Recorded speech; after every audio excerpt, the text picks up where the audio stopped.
Hey everyone, Rarity Dash here. Time for another Patreon-sponsored blind reaction. And this one comes to you courtesy of Alton Towers fan, who has requested that I react to 9 episodes of kid shows that dealt with serious issues by Blame It on George.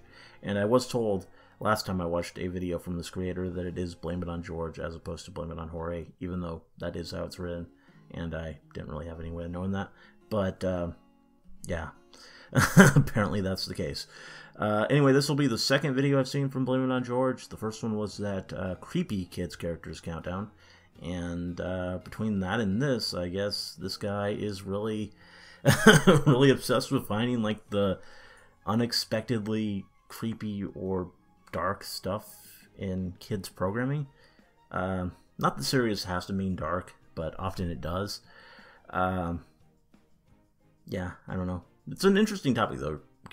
Kids shows that get serious. I mean, kids shows I think should be able to get serious. I think serious topics, they shouldn't be that afraid to broach them with kids. The kids kind of need that a little bit. And I mean, there's a way to do it wrong, but I think for the most part you can definitely do it right, and it's good. I think it makes the kids programming better. Though I don't know what's going to be on this list. Maybe this list will, like, maybe it'll prove otherwise. Maybe there's going to be stuff on this list that kids don't need to see. I don't really know, but I'm interested to find out. So let's go ahead and get this started. And here we go. Warning, viewer discretion is advised. Well, that's kind of surprising. I wouldn't really think relate to the world in a way that serious does not mean disturbing, so I don't really know how necessary that's going to be. Confusing and I wouldn't think it would be, but you never know. Isn't handled properly, it can have the opposite effect. I guess. But when it does work, the result can transcend kids' TV and become a public service. Yeah. So today, we're going over 9 episodes of kid shows that dealt with serious issues. Oh, cool. Hey Arnold touches on parental. Yeah, Hey Arnold had a lot of serious stuff in it.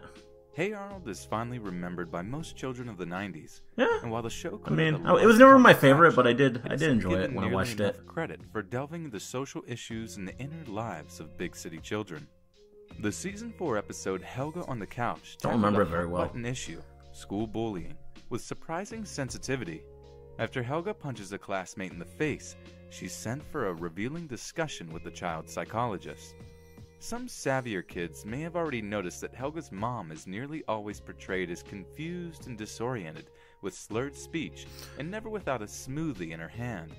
This is a strong hint that Helga is dealing with an alcoholic parent. Yeah. And her therapy session takes this notion further by revealing that Helga's parents are shamefully neglectful of her as well. In a flashback styled to look like a black and white 50s sitcom, it's all familial bliss and laugh tracks as long as Helga's sister Olga is on screen. But as soon as Helga makes an appearance, the flashbacks turn to color and the laugh track falls ominously silent. In the real world, her parents' admonition not to blab about their family to some shrink, and complaints about how this never would have happened with Olga only to serve to underscore the fact that Helga's aggressive attitude is a direct result of a lack of any positive attention from her parents. Okay, I can, yeah. Definite attention seeking there. Wow. Great parents there. Many children's programs have touched on bullying, but few bother to look at its root causes, and even fewer do so with such painful accuracy. Aww. Patty Mayonnaise Doug. herself and Doug. Oh. It's hard not to argue mass media shoulders. I don't remember that. I think I watched Doug more than I watched Hey Arnold, but I that the media promotes must have missed some episodes. For both men and women can hardly be disputed. Yet for all of the discussion of this effect over the last several decades, very little seems to have been done to change it. The Nickelodeon series Doug, later picked up by the Disney Channel, bravely took on this issue. Was it? In the season 6 episode, Doug's Chubby Buddy. I mean, I didn't really. In it, I guess Doug's crush, Patty Mayonnaise, despite always being the Disney as stuff. Well thin, is convinced that she is Maybe fat. that's what this is. After Yeah, I saw the the Disney logo. TV star. A commercial for a diet kit, So, pointedly called Waste Away, gives her obsession a focus. Hi, Lardy. This was after I stopped watching. Life that none of you will ever have a 9-inch waist, but now Wow. you can try using my Waste Away diet kit. and she begins dieting and exercising in obviously unhealthy amounts. Patty's track coach only encourages her dangerous behavior. I'm kind of worried about Patty. She's been on this diet. Let me tell you something funny. All athletes diet. You don't understand this because you are not an athlete. Hand me that fruit pie. Leading up to a track meet in which Patty becomes dizzy and collapses after completing a long jump. A teacher finally intervenes, explaining to Patty and the audience at home the dangers of going too far with dieting. And throughout the episode, Patty is shown seeing unrealistically fat representations of herself in mirrors and fantasy sequences, which is probably a more accurate depiction of body dysmorphia, a psychological condition that is present in most of those with eating disorders, than has been shown on television before or since. Miranda develops an eating disorder in Lizzie McGuire. Never In watched the early Lizzie McGuire. 2000s, the live-action Disney sitcom Lizzie McGuire was a helpful guide through the perils of adolescence for many teens. While it only ran for 2 seasons, it made a star of Hilary Duff and still enjoys a reputation as solid programming for its audience. Not much of a While star the show these days, usually I don't dealt think. with garden But, variety teen problems, it too took a stab at the more serious issue of eating disorders in a season 2 episode. After an impromptu photo shoot, Lizzie's best friend Miranda panics when she thinks she looks fat in the pictures. She immediately stops eating altogether and is forced to come clean to her mother after she faints while at Lizzie's house. While the rapid development and quick resolution of her disorder can be chalked up to the narrative's limitations of a half-hour sitcom, the episode takes pains to realistically portray a common factor in the development of such disorders. I'm just wondering what Miranda sees when she looks in the mirror, because it can't be what I see when I look at her. Miranda confesses that she has felt highly pressured by her parents and schoolwork, and that her eating was the one thing in her life that she felt able to control. Like, all this other stuff just happens to me, but eating's something I have a say in. That's not true. That's how it feels. A sentiment that many watching at home were undoubtedly able to relate to. Raven experiences racial discrimination. That's the Raven. Oh, okay. The Disney Channel sitcom That's So Raven, starring Cosby protege Raven Symone, was simply your standard teen comedy, if not for the fact that its title character had psychic abilities for some reason. Yeah. The show wasn't known for strong social stances, but one 2005 episode took on the issue of racial discrimination in a shockingly straightforward way. When Raven and her friend Chelsea both apply for the same job, I actually do Raven remember nails this show. the interview while Chelsea does not. Yet Chelsea, having the advantage of being white, ends up with the job. What?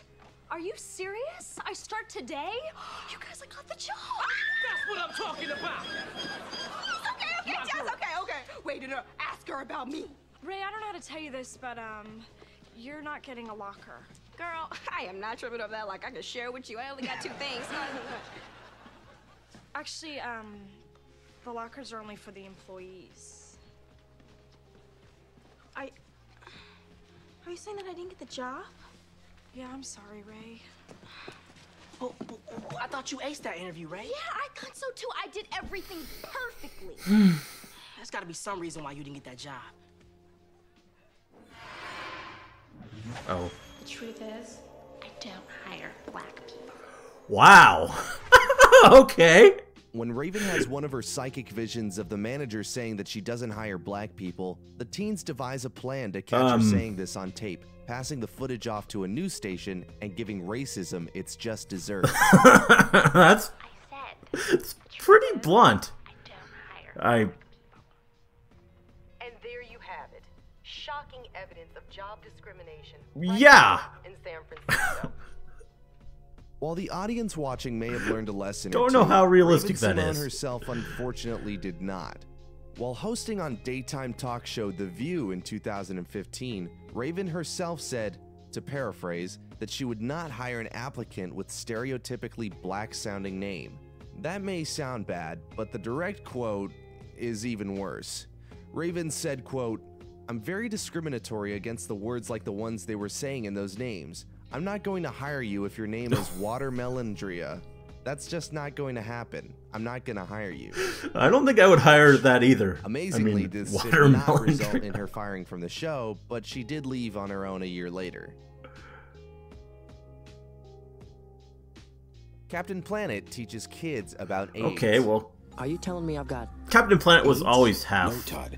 You tested positive for the HIV PSA virus, and that leads to AIDS, but you don't have AIDS.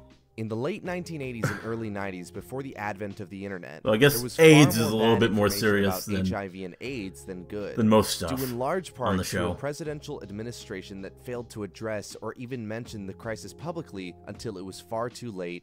AIDS went from an outbreak to a full-blown epidemic in an alarmingly short time. Gotta love that Of the political few TV blaming. shows that dared to tackle the subject at all, beloved cartoon Captain Planet and the Planeteers perhaps did it the most directly. In the 1992 episode A Formula for Hate, regular villain Verminous Scum discovers that a local basketball player, Todd Andrews, is HIV positive after stealing his medical records. He begins spreading posters all over town, spreading rumors that Todd has AIDS. Why? To cause enough fear and panic to hasten the spread of the virus so he can take over the world. Okay. Todd flees to an island Well, that's a and gets stuck plan. there, but is rescued by, of course, Captain Planet and the Planeteers. May I have your attention, Gotta love please? Captain Planet. A lot of you are worried about AIDS. Captain Planet directly lectures the townspeople about the difference between HIV and AIDS and that the disease can't be spread through casual contact. A message again driven home to the audience in the episode-ending Planeteer alert. AIDS is a terrible epidemic plaguing our world, but two things make it even worse: ignorance and fear. A bold message for any TV show in 1992, and one that all audiences needed to hear. Sesame Street tries to teach kids about divorce. Twice. Okay. Sesame Street is one of the longest running children's shows of all time. Yeah. We've all seen it, and we're all better for it. It's one of the few that has enjoyed the I mean, I definitely watched it when I was really young. For its incredibly long run. It's tackled the toughest of topics: childbirth, natural disasters, and even death. Mm-hmm. Big Bird, don't you remember we told you Mr. Hooper died?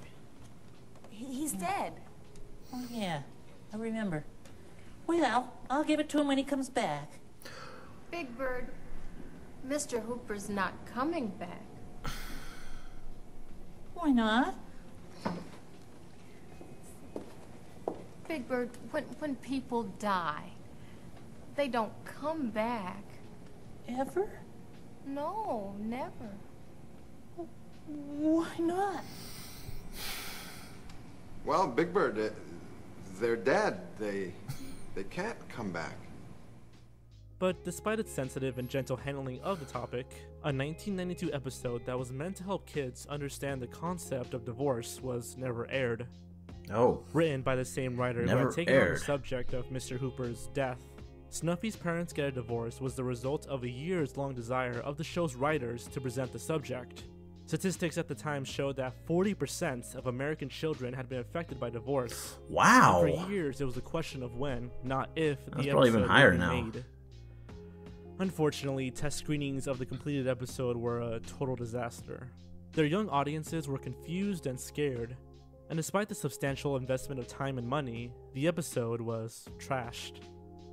Sesame Street would try again in 2012, in a segment that appeared only as part of a multimedia package for parents and children on the show's website. Titled Little Children, Big Challenges, Divorce, the episode simply features Abby Cadabby sharing her feelings about her parents being divorced, with friends Gordon, Rosita, and Elmo. Two big distinctions. The 2012 episode was only seen by kids whose parents sought it out, and the divorce of Abby's parents was presented as a past event, while poor Snuffy was still in the middle of the situation in the unaired episode. That's probably more important for kids to see. Mrs. McGrady is diagnosed with cancer. Okay. Arthur's assortment of anthropomorphic Never animals watched who Arthur. are somehow just like every kid you've ever knew is a mainstay in any home with small children. It's known to take on some pretty sensitive topics, but perhaps its biggest risk was the 2009 episode, The Great McGrady. I wasn't watching much the kids beloved shows in cafeteria 2009. cook, Mrs. McGrady doesn't show up for work one day, replaced by her nephew, who was a terrible cook. After a week of inedible food, Mrs. Ratburn tells the kids that they'll have to put up with it for a while, as Mrs. McGrady is undergoing treatment for cancer. Mrs. McGrady is sick. She has cancer. Her sister's coming to stay with her to help her out. What? What? Cancer? Cancer? Mrs. McGrady? The good news is they caught it early, and her doctors are working very hard to make her better. As would happen in real life, everybody reacts to this news differently. Muffy is oblivious as always.